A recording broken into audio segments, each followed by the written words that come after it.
பிரைஸ்தெல்லாம் கற்றுப்பீமா தேவ பிள்ளைகளே. இந்த நாளில் ஒவ்வொருத்தரும் பல பிரச்சனையோட பல தேவையோட யாராலும் உதவி செய்ய மாட்டாங்களா அப்படின்னு நம்ம கணவரை பார்ப்போம். நம்ம தேவைக்கோசம் கணவரை பார்ப்போம். ஏன்னா நமக்கும் நல்ல ஒரு வேலை இருக்கான்னு பார்ப்போம். இன்னும் யாராவது நம்ம அம்மா அப்பா அண்ணன் தம்பி யாராலும் உதவி செய்வாங்களான்னு நம்ம எதிர்நோக்கி கொண்டு இருப்போம். எப்படின்னா நம்ம தேவைக்கோசரம். இப்படி இருக்கும்போது நம்ம நம்பிக்கை எங்கே இருக்குது? யாரையா சார்ந்திருக்கும். மெயினாக நம்ம கல்யாணம் பண்ணி குடும்பமாக போகும்போது என்ன செய்வோம்? நம்ம கணவர் தான் நம்ம எல்லாமே. நமக்கு தேவை குடும்ப தலைவராக இருக்கானா எல்லா தேவைக்கும் நம்ம கணவரை தான் கண்ணோக்கி பார்ப்போம்.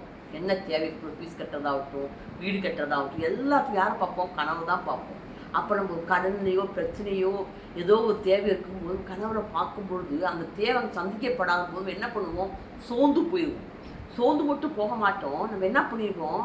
நம்ம என்ன பண்ண நம்ம வார்த்தையினால் நெகட்டிவாக பேசி பேசி என்ன பண்ண முடியாது, ஏன் இப்படி பண்ணுற மாட்டீங்க, உங்களால் முடியாது அப்படின்னா பல நம்ம வாயினால் என்ன பண்ணுவோம்? நெகட்டிவாக பேசி குடும்பத்தை பிரச்சனையும் சண்டையை உண்டு பண்ணிடுவோம். பாருங்கள், அப்படி தான் அநேக நேரத்தில் நானே சில வழியில் கடந்து வந்தேன். என்னைக்கு இந்த வேதத்தை நான் படிச்சிடனோ ஆண்டியரோடு எனக்கு பேச ஆரம்பித்தார். பாருங்கள், என் குடும்பத்தை ஒரு பயங்கரமான நெருக்கம், கடன்.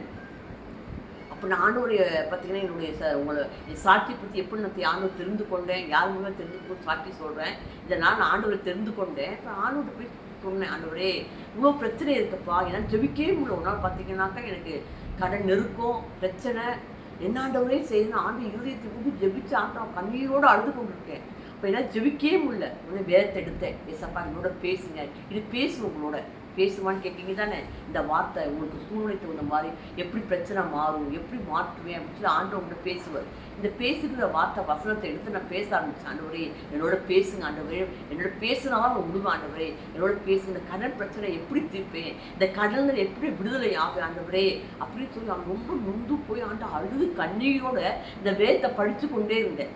எப்பயுமே எனக்கு ஒரு குணம் என்னன்னு கேட்டிங்கன்னா, ஆண்டவர் பேசுனாதான் வேதத்தை கீழே வைப்பேன். இந்த பிரச்சனைக்கு இந்த சொல்யூஷன் சொல்லுங்கள், இந்த பிரச்சனைலேருந்து விடுதலை ஆகும்னா, இந்த கடலேருந்து விடுதலை ஆகுமா, என்னோட பேசுங்கன்னு சொல்லி எனக்கு ஒரு கலக்கம். என்னால் அந்த துக்கத்துலேருந்து வெளியில் வரவே முடியல, வேதனைப்படுறேன், அழுகுற ஆண்டவரே இந்த கண் பிரச்சனை விடுதலையாக்கு ஆண்டவரே அப்படின்னோட பேசுங்கன்னு சொல்லி வேதத்தை எடுத்து படித்தேன். ஆண்டு என்ன பேசினாரு? இடைவிடாமல் நம்பிக்கொண்டு இருந்தார். எப்போ நீ இடைவெளி உழியோ அப்போதைக்கு சோர்ந்து போற, இடைவிடாமல் நம்பிக்கொண்டு இருந்தார். அந்த ஒரு வார்த்தை என்னை தேற்றுச்சு.